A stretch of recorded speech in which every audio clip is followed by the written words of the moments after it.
በ50 ሺህ ብር ዕዳ ተይዘ ከሳሽ ፍርድ ቤት አቁሞ ገትሮ በዳኛ ፊት ካልከፈለኝ ከብሩ ጋር ተመጣጣኝ ሆነ እስርም ይሁን ሌላ ቅጣት ይወሰንልኝ ባለበትና በተጨነክበት ሰዓት እኔ መጥቼ በፍጹም መታሰርም መፈረድም የለበትም ለባለመብቱ 50 ሺውን እከፍላለሁ ብዬ ከራሴ አካውንት ብሬን አውጥቼ 50 ሺውን ለሱ ከፍዬ አንተን ከፍርድ ነፃ ባወጣ ውለታው ያለው አልዋልኩም ውያለው ትርጉም አለው 50 ሺህ ብሬን አጥቻለሁ አንተን ግን አትርፌያለሁ ግን አንተን ነፃ ካወጣው በኋላ በጎን ዞሬ ለባለቤቱ አምጣው የቅድሙን 50 ሺህ ብር ብዬ ብቀበለውስ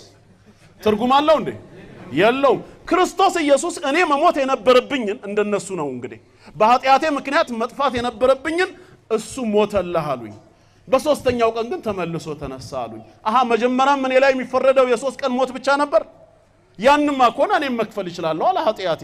አይ ሞተ ነበር ምትቀረው ከተባለ ስለዚህ በኔ ቦታ ዋጋ የከፈለው አካል ለምን ሞቶ አልቀረም ለምን ተነሳ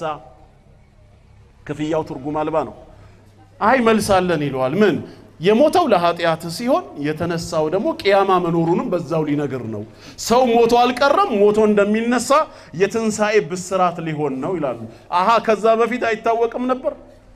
ካልታወቀ አዲስ እምነት መሆን ነው በቂያማ ማመን እኛ ግን ምናምነው ከአደም ዘመን ጀምሮ የነበረ እምነት ነው ሙታን ከመቃብር ዓለም እንደሚቀሰቀሱ ማለት ነው ይሄ ትርጉም አልባ ነው ስለዚህ ለዚህ ጥያቄ ምንድነው የናንተ መልስ ነው